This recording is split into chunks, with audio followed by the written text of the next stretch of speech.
uno de los grandes temas de la Convención Constitucional y de la próxima Carta Fundamental es el Poder Judicial. Perdón, me rectifico, ya no se va a llamar Poder Judicial, se llama Sistema Nacional de Justicia.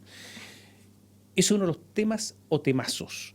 Vamos a conversar hoy día con Rodrigo Poyanco, es profesor de Derecho Constitucional y Derecho Político de la Universidad Finisterre, doctor en Derecho de la Universidad de Santiago de Compostela, sobre este tema fundamental, porque ya hay normas que están aprobadas y que por lo tanto van a estar en el texto constitucional que se van a someter a la aprobación o el rechazo en el plebiscito de salida. Recordemos que el texto constitucional tiene que estar ya preparado, listo el 4 de julio. Gracias, Rodrigo, por estar con nosotros. No, gracias a usted, Tomás, por invitarme y qué bueno que podamos discutir un tema de tanta relevancia, digamos, en el tema constituyente. A mí me parece que, de acuerdo a las normas que ya están aprobadas y que van a estar en el texto como corazón, uno de sus corazones importantes es la plurinacionalidad, que está en todas partes. Sí. Y por lo tanto va a haber escaños reservados, va a haber cuotas en determinados lugares, incluyendo los tribunales, se dice. Claro. Y la pregunta es si la plurinacionalidad está en el corazón de la nueva Constitución. ¿Cómo afecta, cómo impacta al Poder Judicial? A ver, impacta al Poder Judicial e impacta también a los derechos de los habitantes de este país, ¿ya? Yo diría que ambos tipos de impactos son igualmente fuertes. Es muy interesante de que se utilice la expresión sistemas de justicia y no poder judicial, ¿ya? Algunos dicen que ya desde ese momento se está minusvalorando el valor del Poder Judicial como uno de los tres poderes del Estado. ¿Cuál es la importancia de esto? O sea, para que un juez sea capaz, porque yo hablo del derecho constitucional, pueda controlar los actos del gobierno y del Parlamento, al menos institucionalmente tiene que estar al nivel del Parlamento y del gobierno. ¿Se fija? Al hablar de sistema, ya ahí hay un problema un poco complicado. Algunos dicen que se podría transformar en una especie de servicio más que de un poder. Claro. Es que recordemos también que hay otras normas, no alcancé a verificar si estaban o no aprobadas, pero estas que tienen que ver con el control del funcionamiento, la designación de los jueces, la limitación. Entonces el panorama es bastante complicado porque se ha dicho hasta el cansancio, y esto es parte de la historia del derecho constitucional. O sea, si hay un derecho esencial para que exista el constitucionalismo, y cuando hablo de constitucionalismo no me refiero a la libertad, a la disciplina, no, me refiero a los derechos y libertades de las personas frente al sistema político, lo esencial, incluso más que un catálogo de derechos, es que existan jueces independientes e imparciales, ¿ya? Jueces que sean capaces de tomar decisiones sin temor a las represalias del poder político. O sea, todas las dictaduras parten por controlar al poder judicial o pasa también que el poder judicial se allana a fallar de acuerdo a lo que le pide el dictador o el partido, digamos, que controla el gobierno. A ver, algunos dicen que era absolutamente, lo que he escuchado en la convención, absolutamente necesario sacar el concepto de Poder Judicial e instalar el de Sistema Nacional de Justicia, porque Poder Judicial es uno. No hay varios poderes judiciales. Y como aquí va a haber varias justicias, por lo tanto no podría llamarse Poder Judicial. Claro. ¿Va por ahí la cosa o no? También podría ser una razón, pero es que aún así, pues, por ejemplo, cuando se habla de Sistema Nacional de Justicia, no solamente se está diciendo que hay diferentes tipos de jurisdicción, porque podría haberse llamado perfectamente Poder Judicial, sometiendo la justicia indígena a la supervisión de la Corte Suprema, y ahí no hay ningún problema. ¿Qué nos están diciendo cuando dan ese argumento? Que quieren una justicia indígena totalmente fuera del control de la Corte Suprema. Pero eso es lo que está aprobado. No, claro, no, si eso es lo que yo estoy describiendo lo que está pasando. Es decir, un sistema jurisdiccional totalmente autónomo, a ver, y eso no es la diferencia, normalmente se hace un paralelo, algunos dicen, oiga, pero ¿cómo si existe justicia laboral, justicia militar? Pero es que un momento, ahí hay dos diferencias fundamentales. La justicia laboral, militar, etcétera, son diferencias en razón de la materia, no en razón de, digámoslo así, el origen étnico, ¿ya? Y en segundo lugar, todos esas justicias especiales tienen que cumplir requisitos mínimos de debido proceso, igualdad ante la ley, derecho a presentar pruebas, etcétera, y esos requisitos son vigilados en última instancia por la Corte Suprema. ¿Querrá decir esto que la justicia indígena no tiene que cumplir con esos requisitos? De hecho, es más, por ahí hay cuando uno va, deme un minuto por favor, cuando uno va a las normas que regulan los sistemas de justicia, es muy interesante que se establecen una serie de requisitos a los tribunales de justicia. O sea, la Constitución, luego de decir sistema de justicia, dice que los tribunales de justicia serán independientes, imparciales, los jueces no pueden... ¿Por qué habla de tribunales y no habla de sistema de justicia? Esa norma, ¿querrá decir que la imparcialidad no se aplica a los jueces indígenas? ¿Querrá decir que los jueces indígenas pueden, por ejemplo, hay una norma que dice los jueces no podrán, digamos, postular a cargos políticos? Claro, un problema de redacción. Pero a ver, yo me hago algunas preguntas, a ver, las hago acá, que yo no tengo respuesta. Aquí va a haber un sistema de justicias paralelas. Cada pueblo originario va a tener su propio sistema de justicia. Claro. Y como hay 10, son 10 más 1, que es la justicia para chilenos, digámoslo de esa manera. 11 sistemas de justicia. ¿Cuáles son los sistemas jurídicos de los pueblos indígenas? ¿La respuesta con anestesia o la respuesta sin anestesia? No, pues hay que responder. La respuesta sin anestesia es que no existen esos sistemas de justicia. No existen. ¿No los conocemos o no existen? A ver, el derecho parte de la base de resolución de casos concretos por un tercero imparcial, ¿ya? En base a reglas de justicia, ¿ya? Eso básicamente. Ya de ahí vienen todos nuestros principios del derecho que han ido avanzando a través de, digamos, del derecho romano. Existe constancia en los pueblos originarios de terceros imparciales que hayan resuelto casos concretos en base a reglas de justicia. Me parece que no, ¿ya? No está escrito en ninguna parte eso, no está registrado por los historiadores. No hay constancia escrita de ningún sistema jurídico al respecto. Es más, todo indica que en la América precolombina, más que lo que imperaba, más que justicia, lo que imperaba era el poder, el imperio, las diferencias de castas. O sea, a ver, de hecho hay un ejemplo concreto. O sea, la famosa momia del plomo. La momia del plomo es un niño que fue sacrificado por los incas, el ritual de la capa cocha. Parece que el sistema jurídico de los incas no impedía los sacrificios humanos. Perdón, entre los mapuches también había sacrificio ocasionalmente, ¿eh? Claro. O sea, estamos hablando de un sistema jurídico bien particular. A ver, yo recuerdo, por ejemplo, que hay un historiador que hablaba, a ver, puede que me equivoque, y pido disculpas a los historiadores, digamos, de verdad, pero recuerdo haber leído acerca del ulmen. El ulmen era el hombre rico mapuche que tenía derecho a tener muchas mujeres. Bueno, había poligamia. La poligamia. ¿Qué opinan las feministas de la poligamia? Ya, pero eso sí... O sea, a ver, estamos hablando de costumbres, pero que no reflejan al menos... A ver, lo que estamos hablando es... Claro, los que han estudiado derecho van a entender. Si conocemos las fuentes del derecho indígena. No. Me temo, y aquí tengo que poner una patita fuera del derecho, y esto es una opinión personal, por si acaso, no podría sostenerla técnicamente en tanto jurista, me parece que estamos frente a una reconstrucción idealizada de lo que parece o que lo que debiera ser un derecho indígena, asignando a los pueblos originarios en Latinoamérica y en otras latitudes del mundo un modus vivendi que básicamente, insisto, es como, a ver, es como la aplicación a los años 90 de la idea del buen salvaje de Rousseau, ¿cierto? Un hombre que vive en la naturaleza, en pleno equilibrio con los animales, digamos, que no afecta al medio ambiente y para cuya, digamos, digamos que ha sido objeto de una especie de sometimiento, de opresión de parte de esta cultura occidental y que por lo tanto debe volver a renacer, debe reconocérsele, digamos, lo bueno que había en las culturas anteriores. Pero esa reconstrucción se hace desde el mundo de la academia, desde el mundo del derecho, hoy día. O sea, por eso, claro, o sea, por eso la respuesta, si usted me pregunta históricamente, que yo sepa... Ya, pero, a ver, ya está bien. La costumbre. Claro. La costumbre en algunos sistemas jurídicos es derecho, es fuente del derecho. Claro. ¿No es cierto? Claro. Sistema anglosajón. Incluyendo el sistema occidental, digamos el sistema latino, perdón, no occidental, el sistema latino en algunos casos, ¿no es cierto? Bien. Pero la costumbre hay que probarla. Claro. O sea, la reiteración de una misma conducta en el tiempo, etcétera, etcétera. Claro. ¿Cómo se va a probar esto? Es que, a ver... Porque hay que probarlo. Sí, mire. A ver, lo que no logro entender es cómo se va a establecer no es el único el corpus juris, digamos. El único que no lo entiende. Es que yo creo que, a ver... No sé si quiere que le ponga un caso concreto, A ver, sí. donde ya se resolvió este asunto, que era el caso que antes del programa conversábamos. Es que no conozco el caso, realmente. Ya.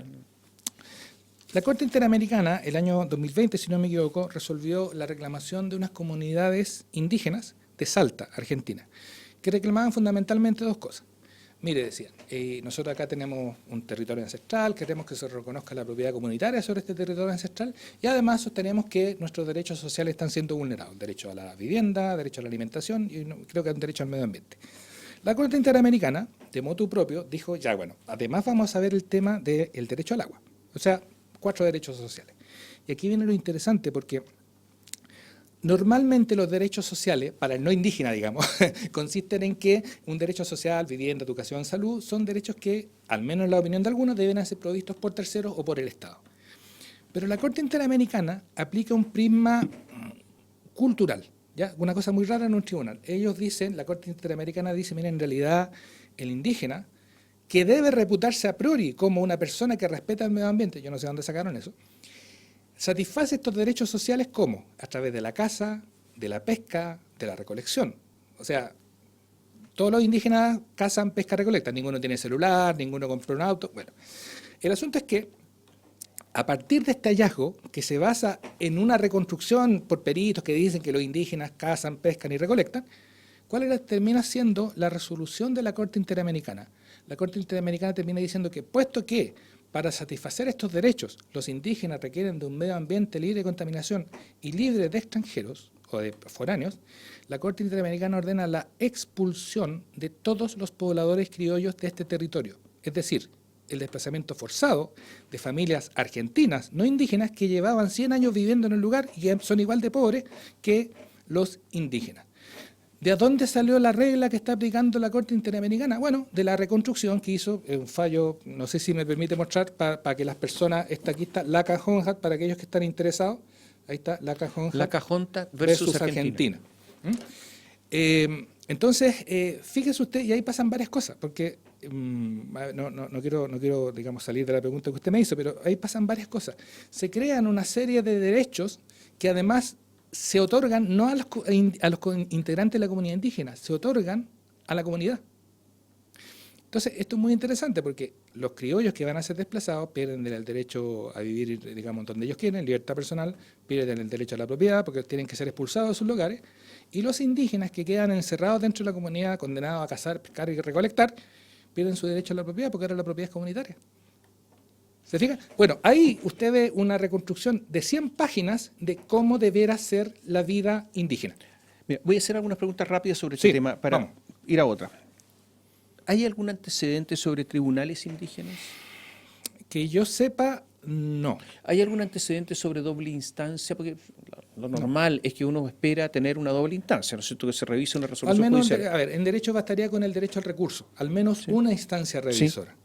Entre paréntesis, es que eso es muy interesante porque, por ejemplo, cuando en la reforma, artículo 1, se dice la jurisdicción se ejerce exclusivamente por los tribunales y las autoridades de los pueblos indígenas reconocidos por la Constitución o las leyes dictadas conforme a ellas. ¿Cuáles son las autoridades?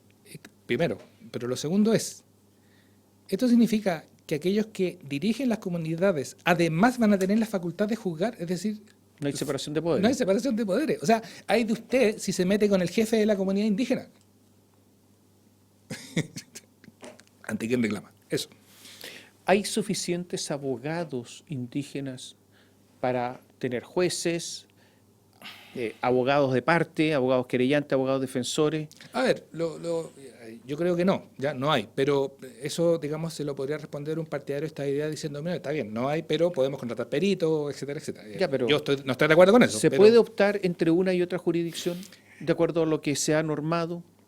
Esa es una pregunta que no se ha resuelto. No se ha resuelto primero, mira, es que hay una pregunta que es básica. ¿Quién es indígena en un continente eminentemente mestizo? O sea, por ejemplo, pero un indígena que quiera estar en la justicia de los chilenos, digamos, por decirlo de alguna manera, ¿podrá optar por eso o tiene que someterse a la otra? De acuerdo a las normas que se han aprobado. Es que yo me estaba preguntándome eso y le respondo con la siguiente pregunta.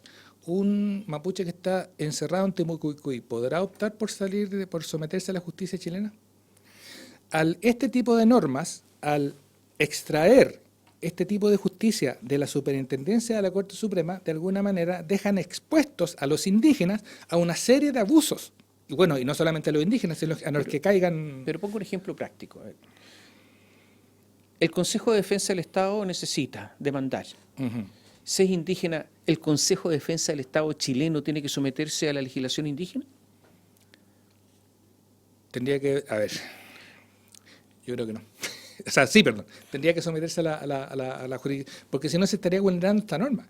Mire, yo le voy a mostrar A ver, sí, pero voy, Sí. sigo andando el tema. Vamos. Si No, sí, alguien vamos. viola una norma jurídica chilena, indígena, y lesiona algún patrimonio estatal, de alguna manera, ¿el Consejo de Defensa del Estado, pese a que lesionó una norma chilena, tiene que someterse a la justicia indígena, de acuerdo a las normas aprobadas? Yo diría que sí. A ver, déjeme ver si Ya, pero encuentro... No, que no, esto está en una noticia en desarrollo, así que... Sí, sí, no, si, si lo puedes seguir, me hago preguntas, por eso... No, es que hay que hacerse esas preguntas. A ver, digamos, las diferentes personas que se han referido a este tema dicen que el hablar de una justicia indígena no determina, primero, quién es indígena en un país mestizo. O sea, hay muchos convencionales que se llaman, no sé, pues Sepúlveda, Pérez, Rojas, porque ellos son indígenas y yo no soy indígena. En segundo lugar, ¿a qué personas se aplica esto? ¿Se aplica solo a los indígenas? ¿Se aplica a los chilenos que entran en relación con indígenas? ¿Qué pasa si hay un indígena Rapa Nui que entra en un conflicto con un indígena aymara? ¿Qué derecho se aplica? ¿Se fija? Después, ¿qué materias? O sea, se aplica, por ejemplo, en accidentes de tráfico. Bueno, ya nos dijo la Corte Interamericana que los indígenas no tienen auto. Ya, supongamos que a uno se le ocurre tener un auto. ¿Qué normas aplicamos respecto a qué materia? Los problemas patrimoniales, los problemas penales, los problemas A ver, constitucionales. en la comisión incluso se dijo que en penas de cárcel, eso se aprobó en la comisión, no los 2/3, no en el pleno, en materias de cárcel, y había que ser menos riguroso con personas indígenas. Ujú. Eso está aprobado en la comisión. Claro, es que ahí está, bueno, ahí están operando concepciones. Ahora yo le puedo poner un Oye, ejemplo concreto digamos, de cómo se está aplicando esto en Ecuador. Y si quiere le leo la norma constitucional. Y ustedes, ¿Qué pasó en Ecuador? a ver, vamos primero a lo que dice la norma. Esta es la Constitución del 2008. Usted lea la norma y usted va a decir, no, esto es Chile, no, esto es Ecuador. Las autoridades de las comunidades, pueblos y nacionales indígenas ejercerán funciones jurisdiccionales con base en sus tradiciones ancestrales y su derecho propio. Chile. Dentro de su ámbito territorial, con garantía de participación y decisión de las mujeres. Aquí hay algo mejor en todo caso. Dice, la autoridad aplicará normas y procedimientos propios para la resolución de conflictos internos y que no sean contrarios a la Constitución y a los derechos humanos reconocidos en instrumentos internacionales. Con base en esta norma, el año 2019, si no me equivoco, aparece un video en el cual 3 extranjeros en un pueblo de Ecuador son amarrados con cuerdas, paseados por el pueblo, agarrados a latigazos con ortiga, mojados y, digamos, desprovistos de su ropa. Entonces, aquí hay un montón de juristas que diciendo, oiga, mire, pero mire si en realidad el azote y el baño con agua helada no son el fin del castigo, sino que el eslabón de un proceso que busca la armonía de la comunidad. ¿Se fija? Digamos, el castigo final no solo compete el castigo físico, también hay trabajo comunitario, reparación a las víctimas, pero en realidad esto no vulnera los derechos humanos porque aquí el fin no es la tortura ni el sufrimiento, sino que la armonía de la comunidad. Esto es aplicación de la misma norma que se está aprobando en la Constitución chilena. Entonces, Sí, pero también se dice que tiene que respetar los derechos humanos, las convenciones internacionales. Ya, pero es que respetar los derechos humanos, ¿cómo? ¿Quién interpreta eso? Digamos, la misma Constitución está diciendo que los derechos humanos tienen que interpretarse en clave intercultural. Hay algo que a mí me cuesta entender. La vida está cada día más compleja por el desarrollo tecnológico, por la globalización, y por lo tanto en el derecho han surgido incluso muchas especialidades que antes eran cosas que se miraban por encima. Libre competencia, todo lo que es la digitalización, la protección de datos personales, en fin, un montón de cosas muy complejas. ¿Cómo convive eso con el derecho indígena? O sea, es que... Eso de verdad no lo entiendo porque el derecho indígena está recurriendo a la costumbre, a la tradición, versus un mundo que está cada vez más complejo. Y que por lo tanto siempre lo que se dice es que el derecho no se moderniza lo suficiente. Entonces, modernicemos el Código de Procedimiento Civil, modernicemos, y acá se está mirando hacia atrás. Entonces no entiendo cómo van a convivir estos dos mundos. Es que mi opinión es que básicamente lo que está sucediendo es que se está condenando a los pueblos indígenas a perder todas las ventajas garantías del derecho moderno, del derecho contemporáneo. Si el derecho contemporáneo es una forma de resolver conflictos sociales para lograr la paz social que ha ido complejizándose cada vez más para precisamente proteger los derechos de las personas. O sea, si usted revisa esto, estamos volviendo ¿qué? A la justicia comunitaria, a la justicia ritual. O sea, esto es hacer, digamos, privar a los propios indígenas y desde luego a aquellos que tengan la mala suerte de caer en este tipo de derechos, de todas las ventajas del derecho moderno. Derecho a la defensa, derecho a presentar pruebas, derecho a un juez imparcial. O sea, imagínense una comunidad de 50 personas. Se produce un lío entre dos indígenas. Necesito testigos imparciales. ¿De dónde saco los testigos imparciales si son 50 personas, se conocen todos son parientes? Rodrigo, vamos a hacer un pequeño alto. Vamos a cambiar de tema. Sí. Porque ahora se ha dicho que, que se tendrá que resolver por los jueces de acuerdo a un carácter sustantivo. Ya. ¿Qué significa eso? Yo sé que es difícil de explicar, pero eso está probado. Sí. Volvemos en un instante.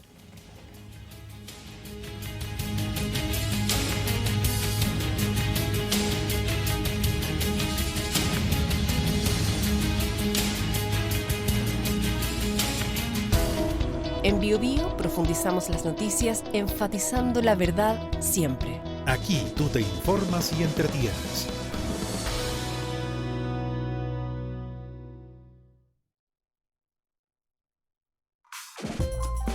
Sintonizar con televisión digital en el 26.1 de libre recepción. Sí. Bueno, pero los que tuvimos Coronavac generó bastante alarma y preocupación también en lo que les informaba. Detuvo al presunto autor del incendio que destruyó 6 casas en el Cerro San José de dicha comuna. La central de biobiochile.cl tenemos Iquique y otras 20 comunas retroceden. En Facebook, Radio Bio Bio. También nos puede ver y escuchar a través de nuestro sitio web biobiochile.cl.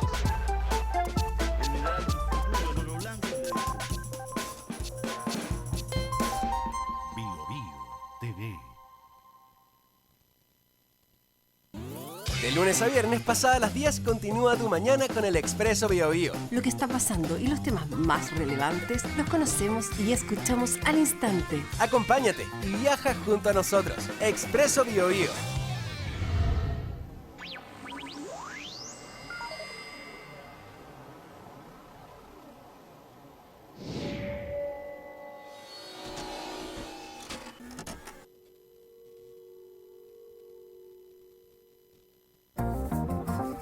Noticias e información desde todos los ángulos. Bio Bio, la red informativa más grande del país.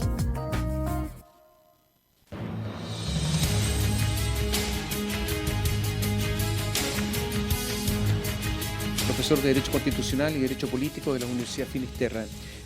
Rodrigo, esto está aprobado.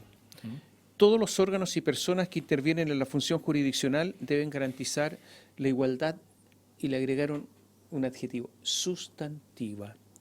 Sustantiva. ¿Qué significa eso? A ver, es interesante. Esto es muy Sí. importante porque la igualdad ante la ley es un principio no solamente de un Estado democrático, Claro. sino del Estado de Derecho. Claro. Existe la igualdad ante la ley, pero también hay formas de igualdad material que el derecho puede igualar, digamos. La igualdad material significa fundamentalmente que ya el derecho se preocupa no solo de que haya dos personas que estén en la misma posición frente a la ley, sino que personas que logren determinadas condiciones materiales de igualdad, ¿ok? Ahora, hay muchas formas de lograr eso. Una de las formas es la igualdad de oportunidades, la famosa igualdad de oportunidades, que significa que todos están en el mismo punto de partida y que a su capacidad lograr el mérito, qué sé yo. Hay otras igualdades que son igualdades de llegada, ¿ya? Me da la impresión, por lo que uno lee acá, que en la Convención Constituyente se está pensando en la igualdad de llegada, es decir, tomar todas las medidas para que una persona, por el hecho de tener determinado género, por el hecho de pertenecer a determinada etnia, sí o sí obtenga lo que está, digamos, solicitando, aunque esa decisión vaya en contra de lo que dice la ley formal.